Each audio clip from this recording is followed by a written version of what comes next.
Aduh, kenapa?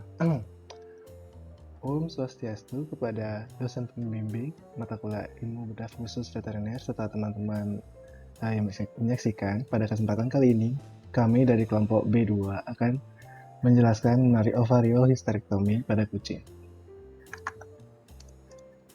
Adapun anggota kelompok kami yaitu Natalia Liadi dengan NIM 19044, Ayala Lubinara 19046, Ramadan dengan NIM 19050, Putu Rita Atniana dengan NIM 19053, dan Nevi dengan NIM 19055.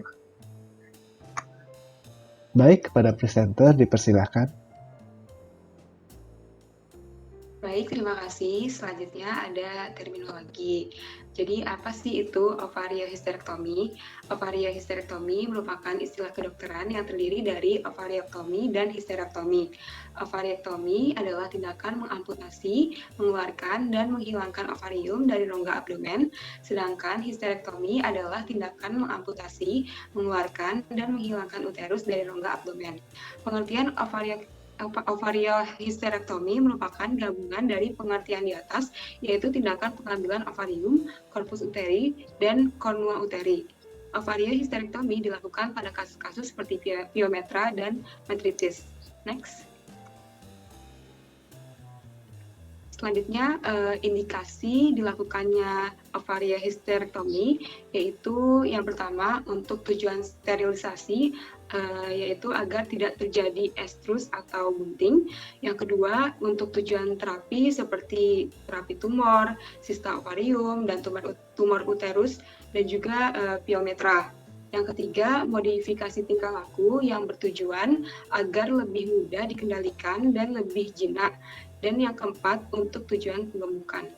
Baik, selanjutnya akan dijelaskan oleh teman saya. Baik, selanjutnya adalah case report di mana pada report ini dijelaskan bahwa seekor kucing liar betina ras campuran memiliki berat 2,05 kg dibawa ke klinik aneka ternak Garut untuk disteril. Tidak diketahui data usia, riwayat kebuntingan, serta riwayat vaksinasi maupun data-data lainnya. Ketika dibawa ke klinik, kucing tampak sehat dan aktif.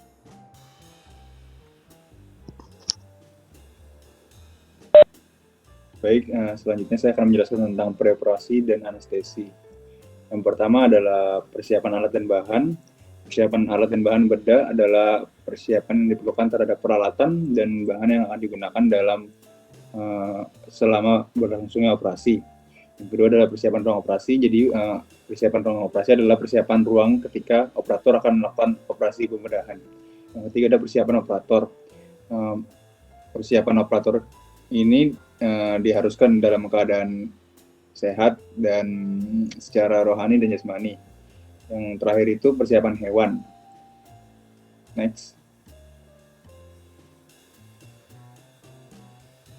Untuk premedikasi dan anestesinya, di sini kita menggunakan premedikasi yang diinjeksikan dalam subkutan, yaitu atropin yang dosis anjuran 0,02 mg per kilogram berat badan. Untuk anestesi sendiri dilakukan dengan cara intramuskular, yaitu kita menggunakan gabungan antara ketamin dengan dosis anjuran 15 mg per kilogram berat badan, serta silazin dengan dosis anjuran 2 mg per kilogram berat badan. Next.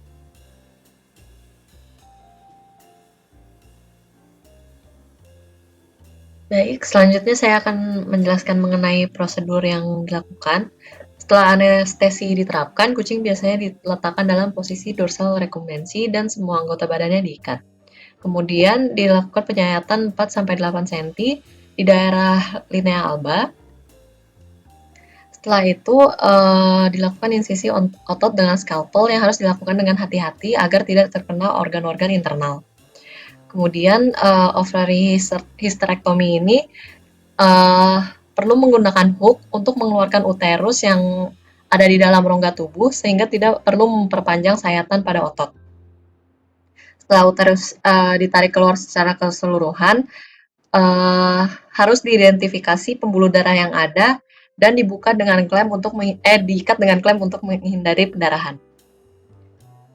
Next. Berikut adalah anatomi dari uterus kucing. Dapat dilihat bahwa tanduk rahim yang dikeluarkan dari sayatan dan dilacak sampai ovarium bisa ditemukan, yaitu ada di ujung-ujungnya. Setelah menemukan ovarium, lihat lebih jauh untuk ligamen yang tersuspensi di ujung proksima ovarium dan potong ligamen tersebut hingga ovarium dapat diangkat. Pembuluh darah ovarium diligasi, kemudian dipotong menggunakan 3 forceps dan menggunakan 3 klem arteri serta ligasinya menggunakan benang Chrome Catgut 2.0. Setelah itu, pendarahan diperiksa dari ujung pembuluh darah ovarium, diikat lalu diputuskan dan diklem arterinya yang terbuka. Setelah melakukan prosedur ini, dilakukan prosedur yang sama pada ovarium kontralateral, kedua konus uteri dapat diekstraksi. Setelah itu ligamen dipindahkan dari tanduk rahim, dijepit, diikat, dan kemudian dibelah. Next. Baik, selanjutnya saya akan menjelaskan tentang hasil dan pasca operasi. Untuk hasilnya sendiri dari hasil pemeriksaan dapat dilihat bahwa semua hasil pemeriksaannya adalah normal, yaitu dengan berat badan 2,05 kg, frekuensi jantung 104 kali per menit, frekuensi nafas 44 kali per menit, suhu 38,8 derajat Celcius, trigger dan CPR selama 1-2 detik. Jadi dapat disimpulkan bahwa operasi berjalan dengan sangat baik.